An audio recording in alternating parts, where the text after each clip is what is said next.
Yo, what's poppin', my people? It's your boy Crooks the Great, back at you guys with another banger of a UFC 4 video. And in today's video, I'm going to be showing you guys some tips on how to become a better body striker in UFC 4. Now, this is something that I struggled with at the beginning of UFC 4, just because of the hard counters that UFC 4 does have in place in terms of trying to prevent you from going to the body heavy. So hopefully in this video, I show you guys some effective tools that you guys can implement in your own game, so that way you guys can become body snatchers in UFC 4 and not just headhunters, you feel me? So without further ado, let's go ahead and jump into the fight that I do have for you guys here on the video. Now, we're going to be using Yair Rodriguez, and we're taking on a Jose Aldo. And this guy's actually a Division 16 as of right now, but as you guys do know, if you guys have been playing, the leaderboards did get reset. So this guy actually could be a Division 20 guy, I'm not going to lie. But so here, starting off, we touch gloves, show respect, and we're back underway. Now, the first thing into being a really good body striker is you want to be able to manage the range. Being able to control distance, being able to really manipulate your opponent to keep them at a distance, the distance that you want them at, is crucial. Because if you can't find their body, or you can't dictate the range, then it becomes 3 times as hard to hit the body. So that's what you guys are going to be seeing we're doing straight off the rip here. We're trying to control that space. We're controlling the middle of the octagon right here, trying to get a feel for what he's trying to do. And I noticed that he's popping out that jab. Now, the first thing that we do, we don't go to the body. Because in UFC 4, body strikes and leg strikes are both blocked with the same button inputs. Now, this is something that people have been complaining about, and in UFC 5 it might change. We might get just a special control to be able to block the leg or to block the legs, but in UFC 4 it is what it is. So you guys seen that I did throw out a jab leg kick just to see if my opponent is blocking low, how well he reacts to me going high low, and he ate the leg kick, so that lets me know that there might be something there. I might be able to use that to set up body strikes. So here we're just taking our time. We're launching off head strikes, and you see me here launching a lot of head strikes because I want to get his brain accustomed to blocking high. And this is something that you see a lot of elite level players doing. You see them, guys like Pry that works the body a lot, guys like Romero that go to the body a lot. GOAT does the same thing. They want to get that block up high before they start to go down to the body. This is because, like I said earlier, UFC 4 has hard counters, and it's very easily counterable to go to the body. So if I block a body strike and hit you with an uppercut, it's going to do a lot of damage because it's not only going to be a block counter strike, but it's also going to catch you in vulnerability. So that's why you want to set up your body strikes by overloading the block up high. You want to get your opponent used to you throwing strikes up high before you start working that body. So that's what we were doing initially right there. Controlling the space nicely. Go to the body right there, going low high. To try to keep those senses overloaded. We want to get him biting on everything that we're doing. Popping off the nice jabs. The leg kick right there works beautifully. So that lets me know that he's not really trying to block low. And you see him right there. Let's go back for just a second. You see him. We're going to slow it down so that way you guys can see it. We'll go half speed right here. Notice right here he's shifting his block down low. So you've seen him drop his, go up and then go down. So he's anticipating now the jab leg kick because he's eaten enough of them that he's starting to drop that block a little bit. So that's a telltale sign that we got him. We got him. So now we can kind of manipulate what we're doing. We can start going to the body. We can starting our combinations off with body hooks or body straights or body jabs, just because he's initially anticipating us going up high. So we already got him early in the first round. We're getting him reacting on what we're doing. So we could take advantage of that. So we're popping the jab up. See, he's dropping that block. And there's something that's going to be crucial. If you have the switch kick, which Yair does have, and Aldo does have as well, it is something that can be used heavy if you're trying to go to the body, or it can be a vital tool in working the body if you're using a fighter that has it. The switch kick to the body in UFC 4 is so damn fast, ladies and gentlemen. It's not even funny. It's not even funny how powerful and how fast it is, because you can throw it at mid-range. Like right here, we're going to go back. You guys are going to see me pop it out. It's at we're at pretty much in leg kicking distance, but we're also at a range that it's going to do max damage, because he did miss a strike. He was blocking up high, and it gives you a nice block stun after you land it as well. As long as your opponent's not moving forward, it's going to give you a nice little block counter and allow you to move back, allow you to really move in and out of the pocket as quickly and pretty much as freely as possible. So we're going to be using that pretty heavy, and see, he's trying to close the distance on us to keep us from working the lower half of his body. But in him doing that, you see us launching right here this lead body hook. So we want to let him know that even though he does close the distance, we're still going to work this body. And this is why it's so important to have good boxing combinations, or to have good timing going down to the body, because their first instinct is going to be, once they see that switch kick coming out, let me close this distance. Or if you're leg kicking them a lot, they're going to want to close the distance on you. So these strikes are super important, because it's going to make him feel like he doesn't have any avenue to land strikes on me. Whether if he closes the distance, I'm going to work the body with the boxing combinations. If we're out at distance, I'm going to switch kick him. I'm going to close the distance with jab, body straights, different stuff like that. We want to let him know that we're going to work the body either way. So right there, we land a nice body hook. He misses, hit him with a nice switch kick, going up to the head just to try to raise that block up, but that was a nice job by him hitting us with the turning side kick to the body. So here we're still trying to just get him to raise that block up. We missed right there on the switch kick. So now that's important. That's important for us right there, ladies and gentlemen, is that we missed this switch kick.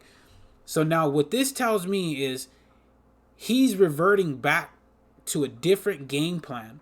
He's not going to try to be closing the distance on us like he was just literally 10 seconds ago. He's going to be playing on the outside. So now what that means is the switch kicks, we got to be careful, obviously, with the switch kicks, because if he steps out and we mistime it, he's going to hit us with an overhand. And this is something that I love to do to people in UFC 4. You guys have seen me get plenty of KOs doing this to people. So we don't want that to happen to us. So what we're going to do is, instead of throwing switch kicks, we're going to start trying to work teep kicks to the body. This is where teep kicks to the body really can come into play. They're going to start playing a really big factor if he's going to be playing out at this distance. So that's going to be something that we're looking for. So there's the first teep kick to the body. And you see him trying to hop in and out of kicking range, trying to bait out the switch kick. Popping out that jab still nicely just to keep that block up high. There we countered him right there. Go double body hook. The last hook did miss, but we did land one. Nice jab lead body kick. And now we're just giving him a lot of stuff to think about. We're still going up high, but we're launching off different rhythm body combinations. So he's controlling the range. Nice leg kick by both of us, actually, right there. We're not overcommitting on combinations. You see how I'm just staying patient.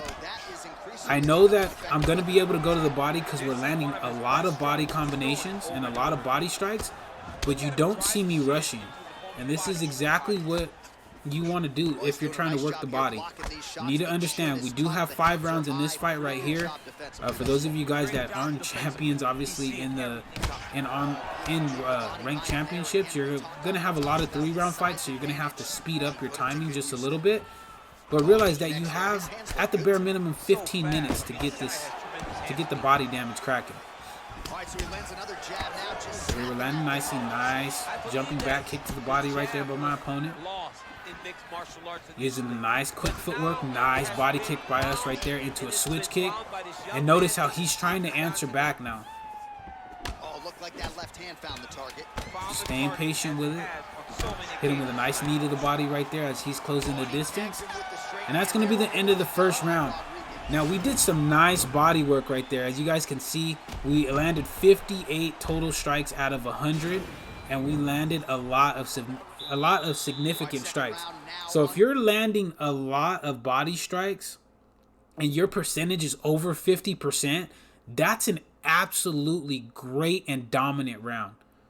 I don't care who you're using. If you're landing over 50% of your strikes, if we went back, you would see that he landed, I believe, 36 to our 58.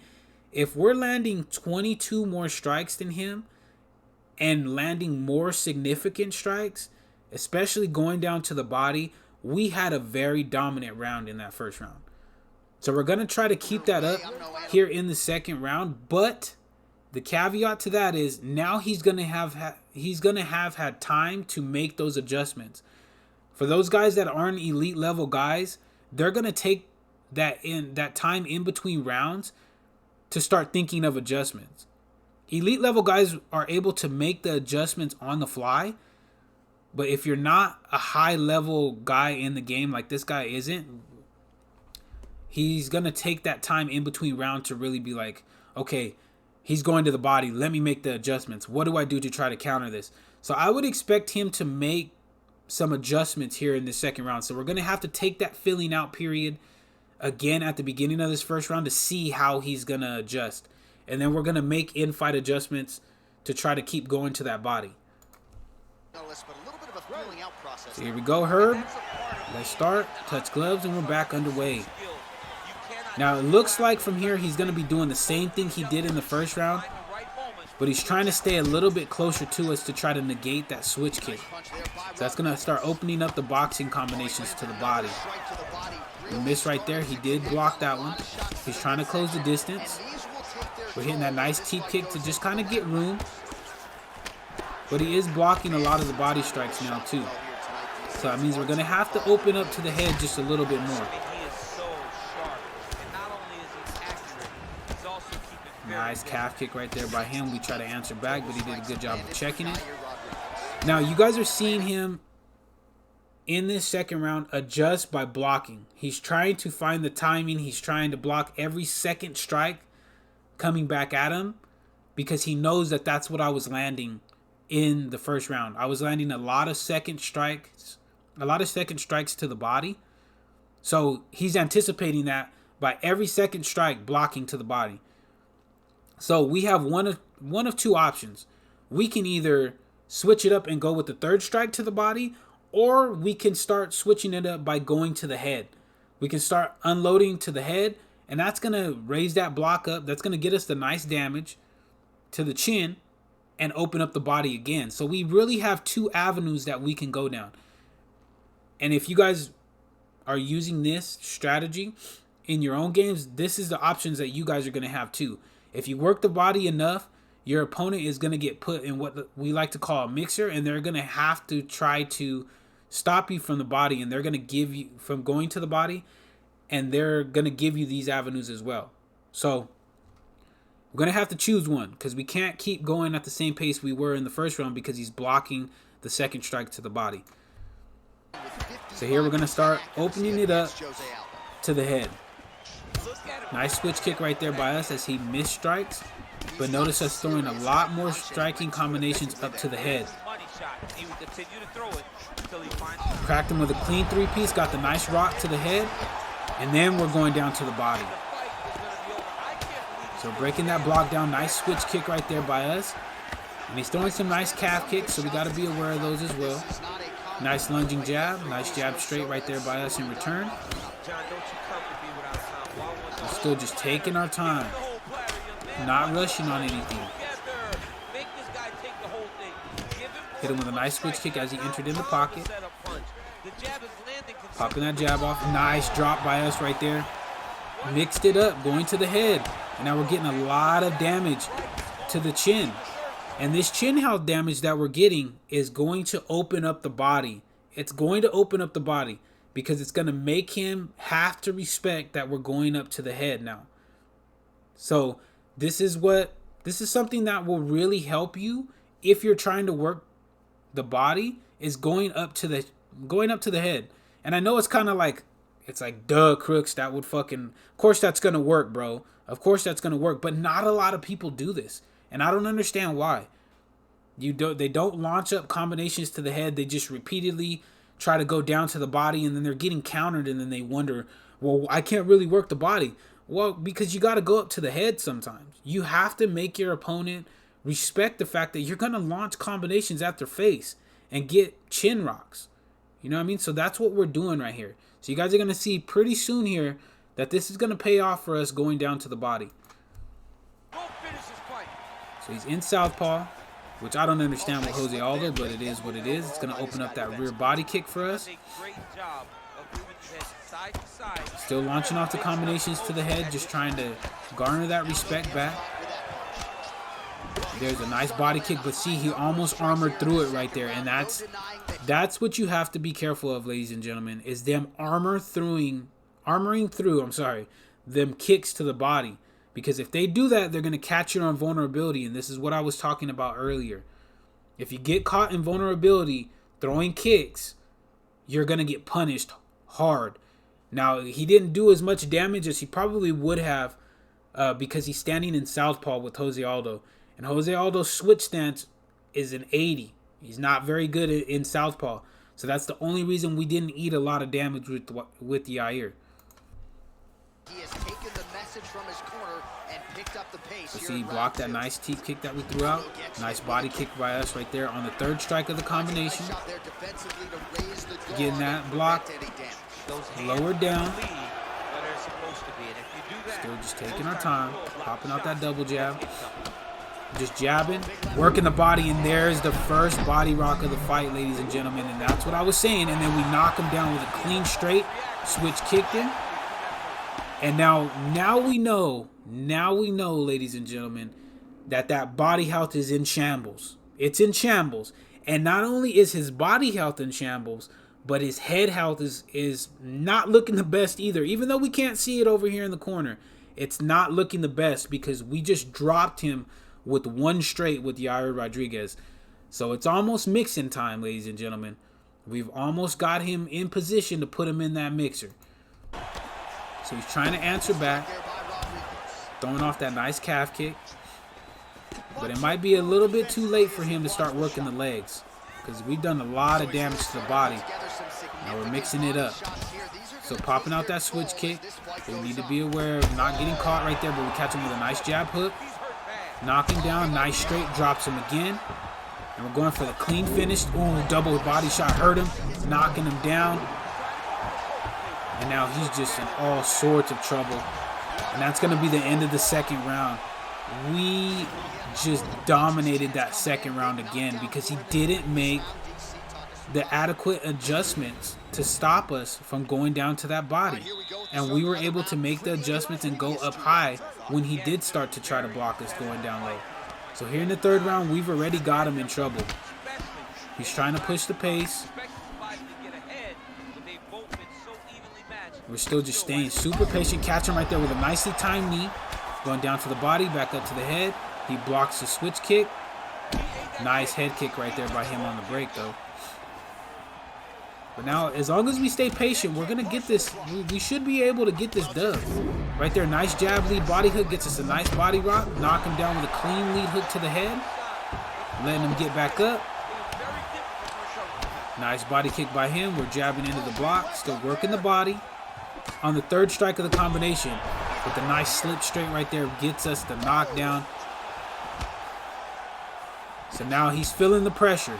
You see it. You can see it in the style of play that he's having. He's feeling the pressure.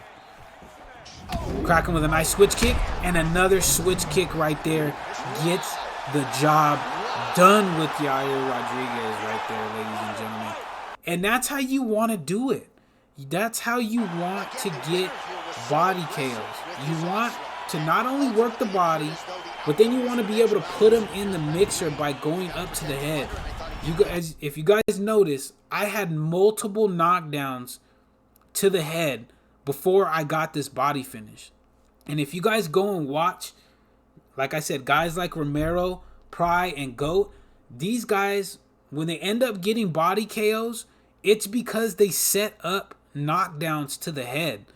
It's vital that you do work the chin health and the block down at least a little bit before trying to get a body TKO or a body KO or anything like that.